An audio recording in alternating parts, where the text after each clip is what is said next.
Women on their own, particularly elderly women, are often fearful for their safety, even in their own homes. The brutal murder of Mabel Hendron in July 1986 proved a chilling reality and the stuff of nightmares.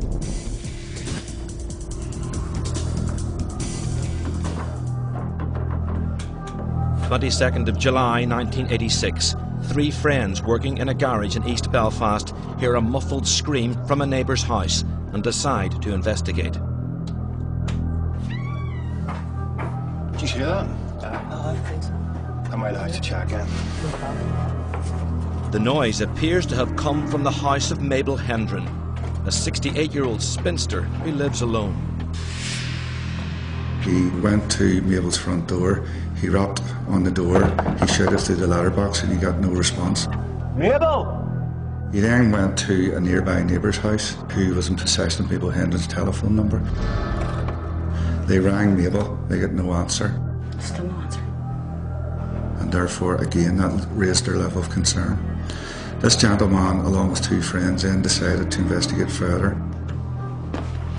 He climbed over the backyard wall of Mabel Hendron's house, in through the open back door, and it was there he discovered the body of Mabel. So we get down, please, all again, please. One of those three then left and immediately phoned the police and the ambulance service.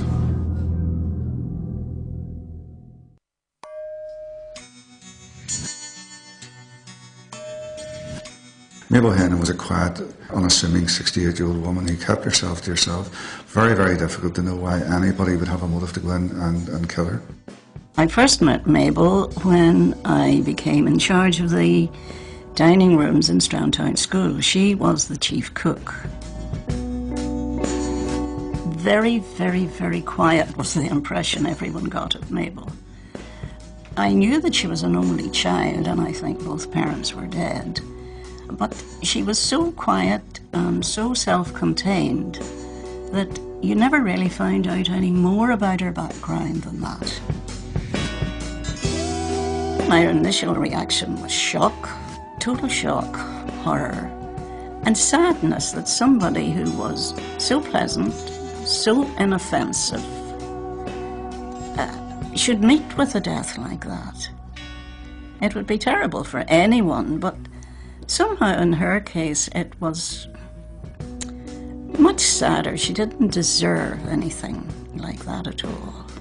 Very few people, if any, would have known this lady, because this lady was a wee bit of a recluse.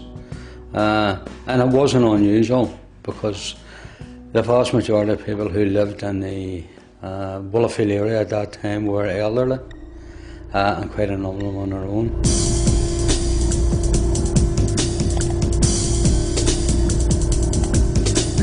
Detectives arrived and made an initial assessment at the scene.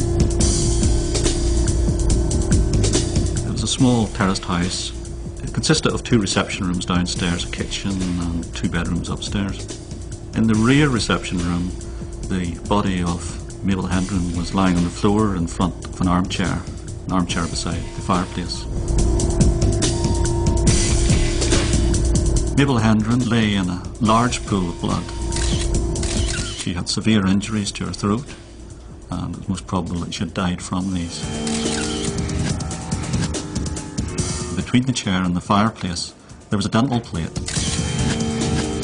An electric heater which had been sitting on the fireplace had been knocked over and was face down on the carpet and was still switched on.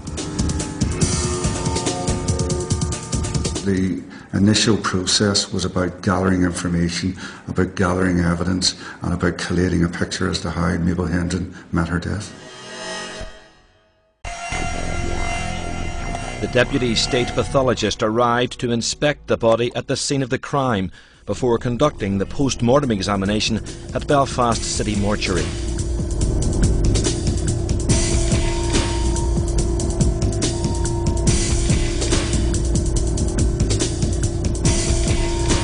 She was quite a well-built woman, 5 feet 5 inches in height, fully clothed apart from one slipper on the left foot, and apparently in good health apart from some arthritis in the fingers.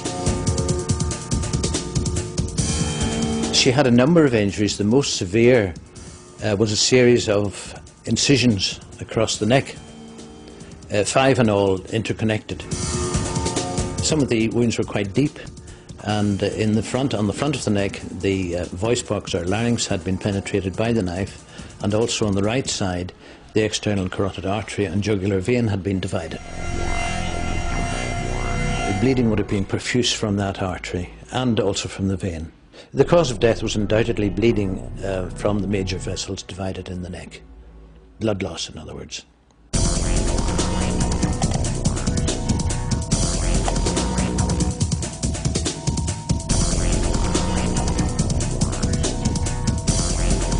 Forensic experts established blood smearing on the banister. This suggested the culprit had climbed the stairs after committing the crime. And immediately above that was a trapdoor into the roof space. And inspection of that, we could see there were smears of blood round the frame of the trapdoor. Our natural thinking was that the person had entered and probably exited the premises through the trapdoor. On looking at it closer, we could actually see ridge detail in that. The hatch and surround up to the loft was removed and brought back to the Fingerprint Bureau for further examination by the fingerprint expert. The mark that was visible in blood was photographed, and further imprints were developed by applying black powder to the surface of the hatch. Black powder is applied on the surface area of an exhibit where latent impressions are thought to be found, that is, impressions that aren't visible to the human eye. And what the black powder does, it adheres to the sweat in these impressions, and your finger impression is developed.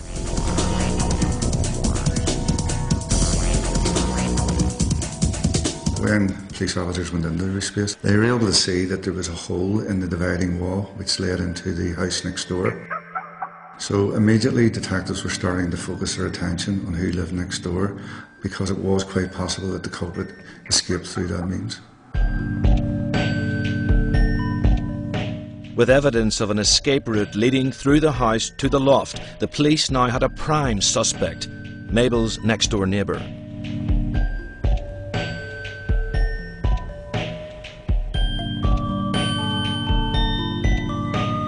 Francis Dowds was the guy who lived next door to Mabel Hendron. Francis Dowds lived there alone. He was estranged from his wife, and we carried out some further criminal background checks and established that Francis Dowds had a history of burglary and dishonesty offences.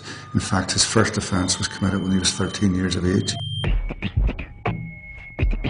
We were able to establish that he progressed in terms of crime and became involved in some substantially violent crimes. So armed with these facts and this information, the whole investigation towards Francis Dowds took on a bigger emphasis. There was a police presence, a uniformed police presence in Euston Street the whole night. The early hours of the following morning, Francis Dowds returned home. At that stage, he was confronted by a uniformed police officer.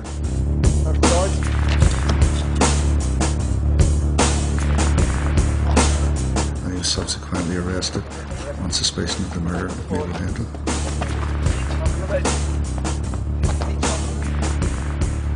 Francis Dowds was interviewed at Castlereagh Police Office. The interviewers initially focused on giving Francis Dowds the opportunity to explain to us his movements on the day of the murder of Mabel, and also offering the opportunity to tell us any occasion that he had been in Mabel's home. Can you account for your movements on the day of the 22nd of July 1986? About 6:30, I went to pick up my girlfriend. We drove about there for a while and dropped her off again about 11:30. I fell asleep in the car. I don't like my house, I don't like where I live, so I just slept in the car. Do you know Mabel Hendron?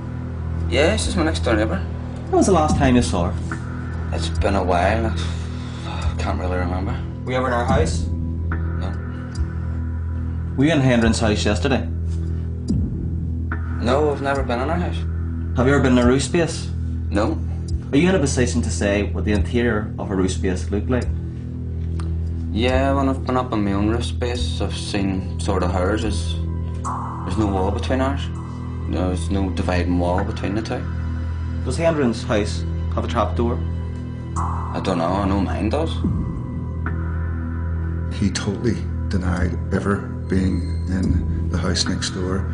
He totally denied ever being up the stairs of the house next door, and he certainly denied ever being near the trap door of Mabel Hendron's home. Do you own any knives? Yeah, I collect them. Have you ever been in your own roof space with any of your knives? No. Look, I know why you're asking me that, and I didn't kill Mabel. I've never been in Mabel's roof space, never owned her house. A palm print and fingerprints and blood were found in the trap door of Hendron's house that leads to the loft. As no other evidence was found to suggest forced entry to the house, we believe the murderer entered and left by the loft.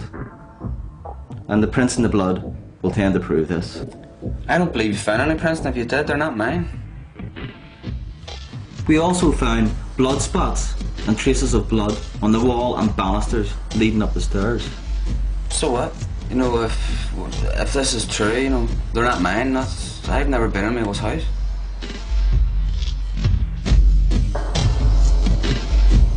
The suspect's inked finger and palm prints were brought to the bureau and given to the fingerprint expert in the case. He then made a comparison of these inked impressions against the mark in blood and the black powder lifts that he had got from the hatch to the loft. In making the fingerprint comparison, the fingerprint expert will have looked at the detail that was revealed in the finger marks and compared them against the detail revealed in the inked impression. What he looks for are called ridge characteristics, because on the surface of the skin of the palms of your hand and your fingers and thumbs, the skin there is ridged, and these ridges flow over the surface, but they don't always run continuously. They'll stop and start. There'll be variations in the way that they flow, and it's these variations, which are known as ridge characteristics, that the fingerprint expert will look at, and he will look for the same ridge characteristics in both the crime scene mark and the inked impression. And once 16 points in agreement have been found between the two prints, identity is clearly and conclusively established. In this case, the bloody palm print was identified as belonging to the suspect. Have you thought over what we said to you about the fingerprints and blood that we found on the trap door? They're not mine, and I've never been in their house. The fingerprints are yours, Francis. How do you account for them?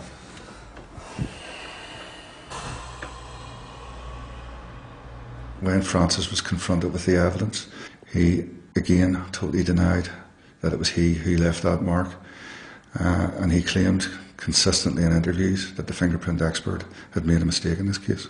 You say they're my prints, so why go on about it? Look, can I ask you a question? This blood, these prints that you say you have, is there any chance of me getting a look at them? Just I say that you're not telling lies.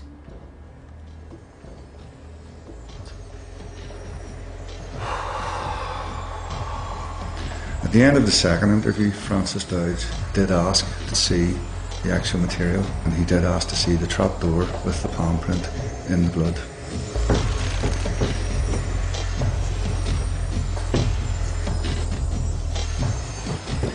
These fingerprints have been identified as yours. Would you like to say anything? It seems that they're mine. I don't know, when I go to court I'm going to be charged and convicted with it. I'm not going to admit it. I'm going to do this the hard way. What do you mean by the hard way? You're going to have to prove it. I know I'm going to get charged with it anyway. So whatever to do, I've got nothing more to say. What's keeping you from telling us the truth? Look, I told you I'm going to take my chances, alright? Deal with that.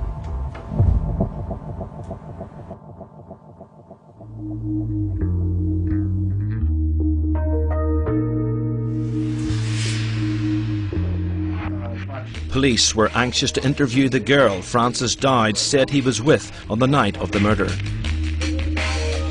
Francis Dowd had put up at an early stage the fact that he had spent the previous evening with this girl. So it was very important as detectives and as investigators to break down Francis Dowd's alibi. She said that she was with him from about 6:30 p.m. that night, that she was in the car with Francis Dowd and that they drove about East Belfast, particularly Upper Branya Road, Middle Branya Road. They bought some alcohol and they stopped at a certain location. They drank the alcohol and they just talked for a number of hours before Francis Dowd left her home at about 11:30 p.m. Detectives took this girl to the location where she said she'd stopped the previous night with Francis Dowd. Detectives decided to carry out a search, an initial search of that area, and it was during that search the police recovered 2 items of heavily blood-stained clothing. There was a pair of jeans and a t-shirt received at the bar around. The t-shirt had extensive and heavy blood staining at the lower front and the left shoulder. The jeans had blood staining over the front, extending from the waist down to below the knee. We sampled that blood and carried out conventional blood grouping analysis on it. And that blood matched that of Mabel Hendron. Are these your jeans?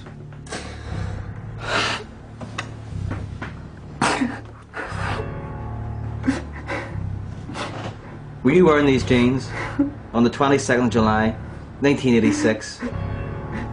Yes. When you killed Mabel Hendron? Yes.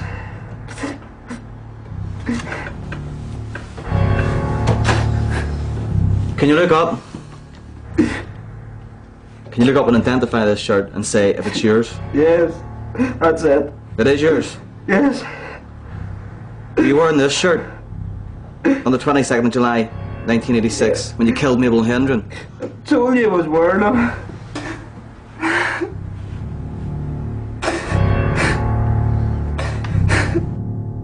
Dowd decided at that stage to make certain admissions.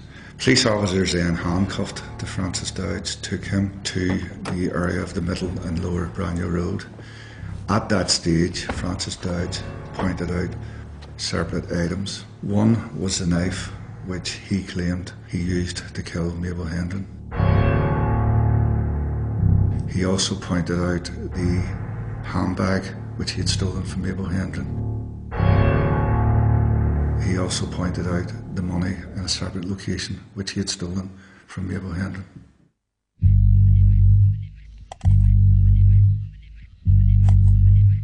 At this stage of the investigation, Dowd decided to give an account of what happened in Mabel Hendron's house earlier that day. It's about 3:30 on Tuesday. I was waiting on my brew to come in. It hadn't come in yet, so I was skint. I was meeting the girlfriend that night. So I decided to go into Mabel's, as I'd been in there a few times before. Went and got the ladder, got my gloves, and went to go up into the loft, so I had a look out the window and see that her car wasn't there, see that she was away out. Well, her car wasn't there, so got the ladder and gloves, went up into the loft, and made my way across the loft to her trap door, and made my way down onto her landing through the loft.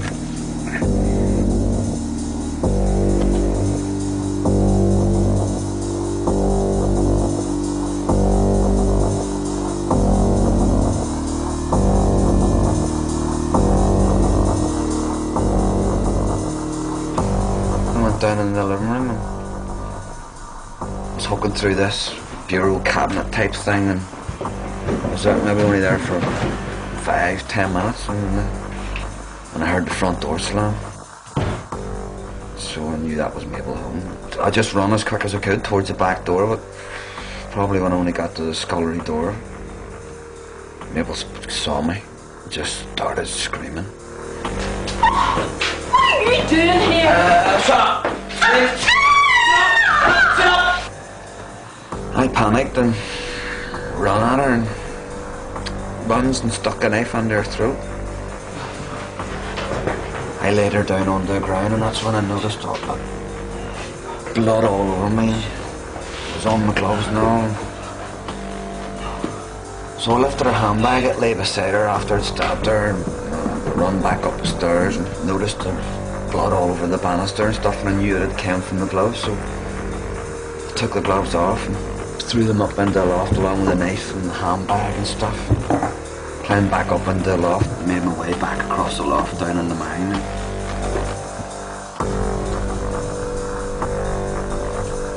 So I went and I got washed, got all this blood off me and got cleaned up.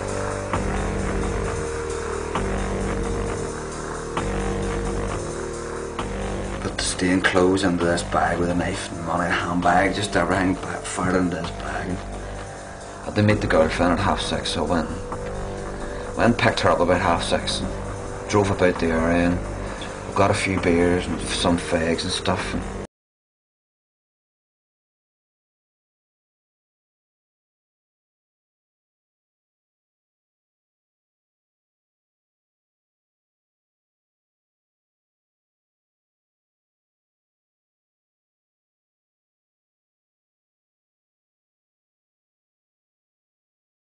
First was threw out some more of the stuff, money of about 530 quid, got back into the car and basically just went to sleep. Just lay there and went to sleep. That's basically it, start to finish.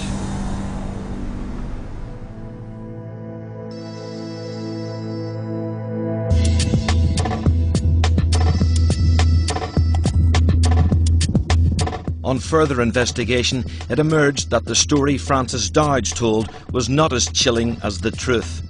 Forensic and circumstantial evidence was backed up by the pathologist's report, proving that Dowd's assault was much more disturbing than the account he had given.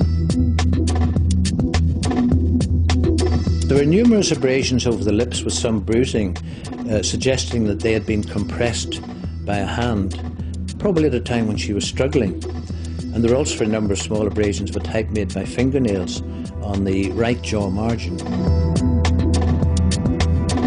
This suggested to me that the left hand of the assailant had been held firmly over her mouth at a time when he was using his right hand to inflict the incisions on the neck. The incisions started on the left side, below the angle of the jaw, crossed the front of the neck, and then swept upwards on the right side almost as far as the earlobe. This suggested the action of a right-handed person from behind.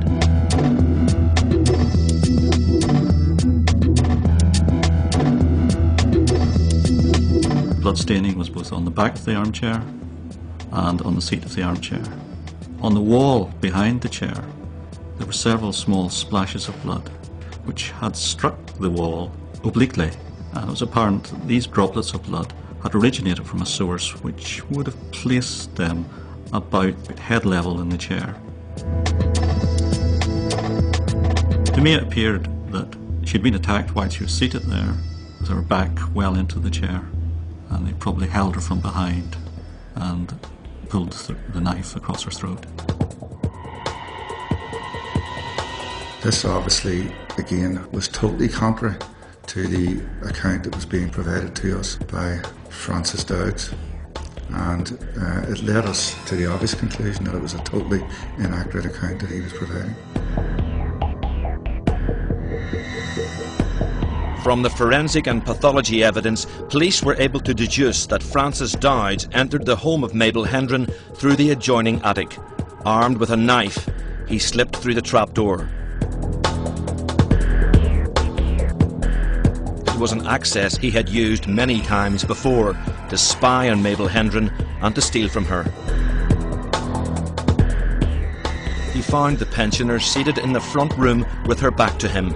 Aware of her frailty and desperate for money, he crept up from behind and cold-bloodedly cut her throat.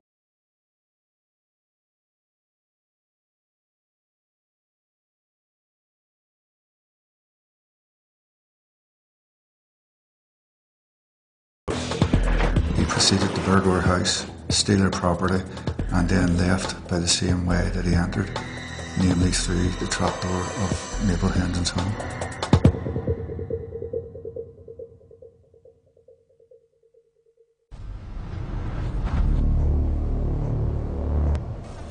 During his admissions, Francis Dowds broke down and cried. He placed his head in his hands, and he certainly tried to show some sort of remorse during interviews.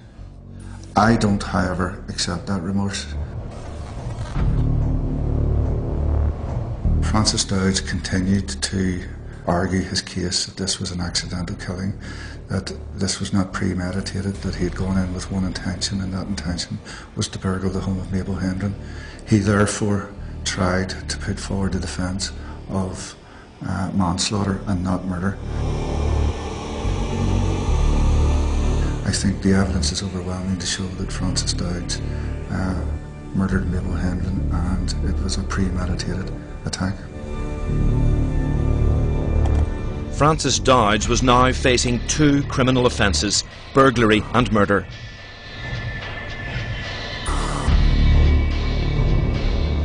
When charged at Belfast Magistrates Court, he intimated that it was never his intention to murder Mabel Hendron. At trial, Dowds' counsel entered the plea of not guilty to both charges. Francis Dowds pleaded not guilty at his trial.